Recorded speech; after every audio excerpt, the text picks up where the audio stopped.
নমস্কার দর্শক বন্ধু, আমি আপনাদেরই বন্ধু গায়ত্রী বা ফিরোজাকার অনাথ শাস্ত্রী জ্যোতিষতান্ত্রিক। 9 সেপ্টেম্বর দিনটি হচ্ছে মঙ্গলবার। এটা মাসটা হচ্ছে 9 মাস অর্থাৎ সেপ্টেম্বর। তো বছরটা মঙ্গলের বছর। আপনি যদি 2025 যোগ করেন 2 2 2 + 2 + 5 তাহলে 9 আসবে এবং মঙ্গলের বছর 9 সংখ্যা। এর আজকের দিনটা 9 সংখ্যা, 9 মাসও, তাহলে টিভির 9 আসছে হিসাব মতো। তো আপনাদের মনস্কামনা পূরণের জন্য একটি টোটকা আপনাদের জানাই। সেই টোটকাটা হচ্ছে আপনাদের এই দিন এটি ক্রিয়া করতে পারেন। এই দিন হচ্ছে মঙ্গলবার পড়েছে, মানে তারিখটাও 9 আর কি, 9 হচ্ছে মঙ্গলের সংখ্যা। তো এই দিন সকাল 9টায় বা রাত 9টায়, মনে রাখবেন দুটো টাইম, সকাল 9টা আর রাত 9টা। যদি সকাল 9টায় ক্রিয়া করেন তাহলে সকাল 9টায় করবেন, আবার যদি রাত 9টায় করেন রাত 9টায়, যে কোনো দুটোর মধ্যে একটা টাইম আপনারা বেছে নেবেন। এই উপায়টির জন্য আপনাদের তেজপাতা নিতে হবে, বেলিপস, যেটা তেজপাতা, যেটা আমরা রান্নার কাজে ব্যবহৃত করি। তেজপাতা আপনারা সবাই জানেন, রান্নার কাজে এটা ব্যবহৃত মশলা হিসাবে, মানে রান্নার কাজে তেজপাতা যে কোনো 10 ভান্ডার পেয়ে যাবেন বা মশলার দোকানে পেয়ে যাবেন তেজপাতা।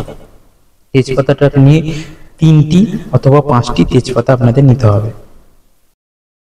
তেজপাতাটা নিয়ে একটু গঙ্গা জল দিয়ে শুদ্ধ করে নেবেন। শুদ্ধ করে নিয়ে গঙ্গা জল দিয়ে একটু ধুয়ে নেবেন। তারপর একটা লাল কালির পেন নেবেন, মার্কারও নিতে পারেন বা এমনি কালি নিতে পারেন। পেন মার্কার নেওয়াটা সবচেয়ে ভালো, কারণ তেজপাতাটা ফেটে যাবে না, বুঝতে পেরেছেন। আবার অনেকে রং তুলিরও নেয়, তুলি দিয়েও করতে পারেন, লাল কালি হওয়া দরকার।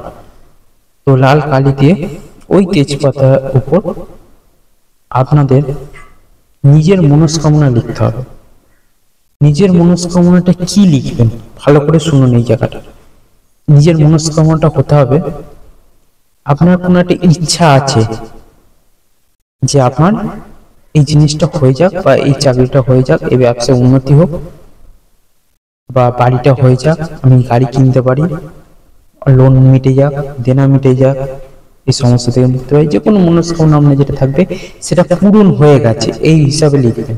সেটা আপনি মনে মনে ভাববেন আমার পেয়ে গেছি, বা সমস্যার সমাধান হয়ে গেছে, বা পূরণ হয়ে গেছে, এই হিসাবে কথাটা লিখবেন। ধরুন আপনি বলছেন আপনার বাড়ি করার ইচ্ছা আছে, লিখবেন ওখানে আমার বাড়ি তৈরি হয়ে গেছে, এই হিসাবে আপনি লিখবেন। সব তেজপাতার উপরই লিখতে হবে।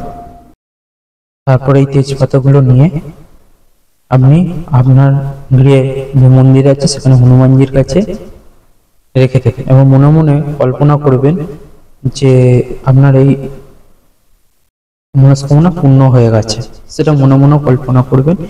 এবং হনুমান চালিসাও করতে পারেন, বা হনুমান মন্ত্র ওম হনুমতে নমঃ সেটাও পাঠ করতে পারেন। হনুমান যে আগে মন্ত্র বলার আগে যখনই করছেন একটু গণেশে মন্ত্র বলবেন, গং গং গ গং, নাহলে ওং গাং গণপতায় নমঃ। ঠিক আছে, এই গণেশের মন্ত্র বলার পর তারপর হনুমানের মন্ত্র একটু বলে নেবেন, বা হনুমান চালিসাও পাঠ করতে পারেন।